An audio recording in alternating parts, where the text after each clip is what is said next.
अस्सलाम वालेकुम। मोहम्मद अकील व्लॉग में खुश आमदीद। मैं हूँ मोहम्मद अकील। आज की वीडियो का आगाज करता हूँ एक शेर से।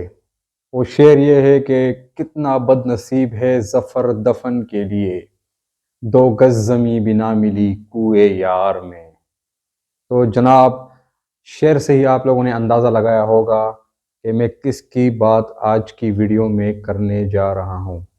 तो मैं आज की वीडियो में कर रहा हूँ बात तैमूरी ख़ानदान के चश्मो चराग और आखिरी मुग़ल ताजदार बहादुर शाह ज़फ़र की, जिसके आबाओ अजदाद ने बड़ी शान और शौकत से, बड़े रोब व दबदबे से हिंदुस्तान में एक ख़ानदान की हुकूमत डाली थी, एक मुस्तहकम ख़ानदान की हुकूमत, जो औरंगज़ेब आलमगीर तक तो सही चली, लेकिन उसके बाद वो डगमगा गई। तो उस महरक़ात पर भी बात करते हैं, लेकिन पहले मैं इस पर ज़रा रोशनी डालूँ हिंदुस्तान पर।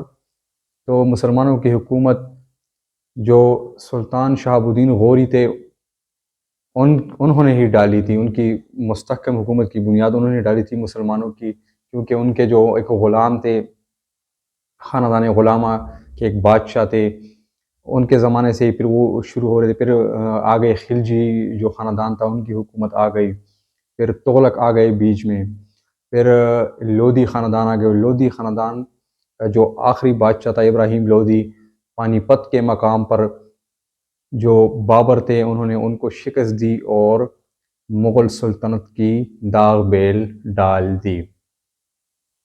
तो बाबर के बाद जो आए तो उनके बेटे हुमायूं आ गए। हुमायूं की हुकूमत फिर वो शेर शाह सूरी ने ख़त्म कर दी, लेकिन शेर शाह सूरी के वफ़ात के बाद हुमायूं दोबारा अपनी हुकूमत लेने में कामयाब हो गया। फिर उसके बाद अकबर द ग्रेट यानी अकबर आज़म, अकबर के बाद जहांगीर, जहांगीर के बाद शाहजहाँ, शाहजहाँ के बाद औरंगज़ेब आलमगीर। औरंगज़ेब आलमगीर के बारे में मशहूर है कि उन्होंने एक नमाज नहीं छोड़ी और इक़्तिदार के लिए एक भाई को नहीं छोड़ा, बल्कि अपने बाप को उनकी ज़िंदगी ही में उन्होंने कैद कर दिया, बल्कि तन्हाई में डाल दिया आगरा के किले में।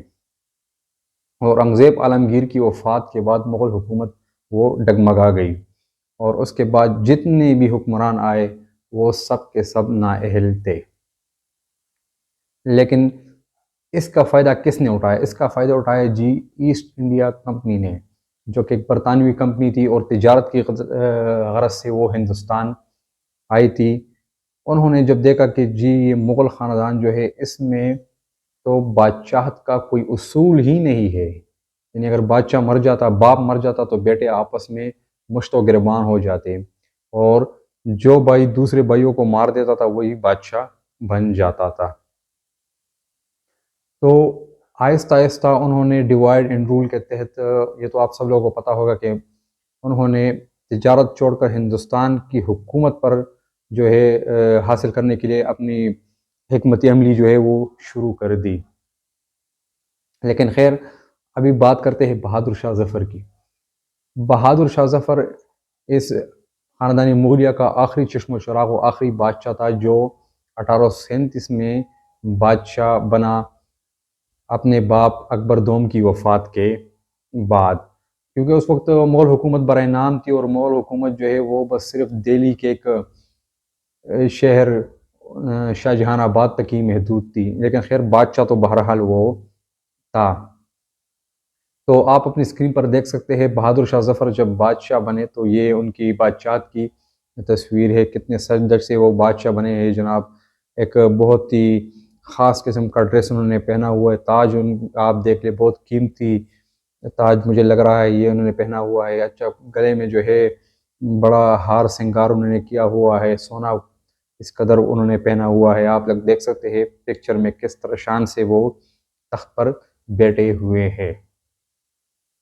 अच्छा, बहादुर शाह ज़फ़र जो है वो 1775 में पैदा हुए, और 1862 में उनका इंतकाल हुआ। और इंतकाल उनका बहुत ही जो है वो, यानी वो पैदा शहज़ादे हुए थे, और इंतकाल उनका किसी गरीबुल वतन की तरह हुआ था, जिसका कोई पुरसान हाल नहीं है।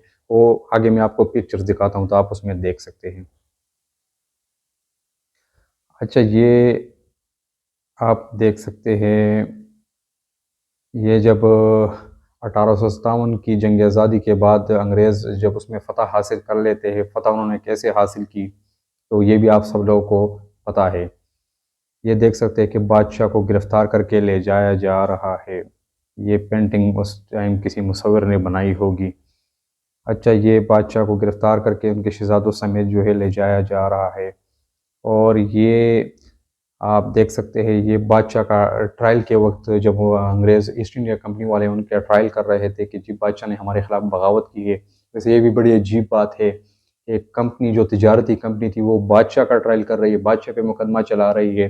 اور آج کل یہ انگریز اپنے آپ کو بڑے مہذب لوگ کہتے ہیں، تو مہذب لوگوں کا اگر آپ 200-300 سال پہلے کا چہرہ دیکھ لیں تو آپ کو ان کی سمجھ آ جائے گی کہ وہ کس قدر مہذب تھے۔ یعنی ان کو یہ اختیار کس نے دیا تھا کہ وہ بادشاہ کا ٹرائل کرے، یعنی بادشاہ پر وہ مقدمہ چلائے۔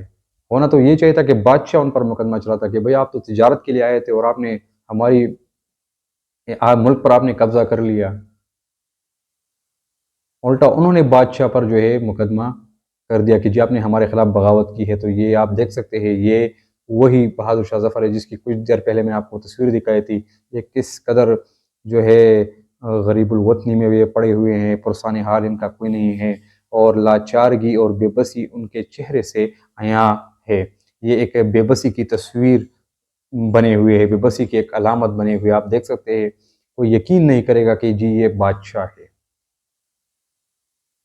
اور یہ جب ان کو جلا وطن کر دیا رنگون میں انہوں نے، تو اپنے یہ دونوں بیٹے جو ان کے مرزا بیدار بخت میرے خیال میں، مگر میں غلط نہیں ہوں تو ان کا نام تھا یہ، اور دوسرے بھی ان کے جو ہے 2 بیٹے ان کے ساتھ یہ بادشاہ ہے۔ بادشاہ کا آپ حالت زار دیکھ لے تو آپ کو بالکل یہ عروج و زوال کی ایک نہایت ہی عمدہ تصویر لگ رہی ہے۔ اور ساتھ میں جو انگریز ہے یہ وہاں پر انہوں نے اس کو بادشاہ کو کے جہاز کو جو ہے وہ دیا تھا کہ جی یہ تو ہمارے پاس بادشاہ پہنچ گیا ہے جلا وطنی میں۔ تو آپ نے پکچر دیکھی اور آپ نے آج کی ویڈیو دیکھی، تو اس میں مین جو پوائنٹ ہے وہ یہ ہے کہ جی کمپنی کو کس نے یہ اختیار دیا تھا کہ وہ بادشاہ کا ٹرائل کرے، یعنی بادشاہ پر مقدمہ چلائے۔ تو 1857 کی جنگ آزادی جو ہے وہ اس میں بھی بہت ساری باتیں ہیں۔ یہ خیر ان کی اپنی بھی کچھ نااہلیت تھی جن کا فائدہ دیار غیر سے آئے ہوئے لوگوں نے اٹھایا تھا۔ تو یہ تھی آج کی ویڈیو آپ لوگوں کو کیسے لگی؟ کمنٹ سیکشن میں اپنی رائے کا اظہار ضرور کیجیے گا، چینل کو لائک سبسکرائب شیئر ضرور کیجیے گا۔ آپ سے ملاقات ہوتی ہے اگلی ویڈیو میں، تب تک کے لیے مجھے دیجیے اجازت۔ اللہ حافظ۔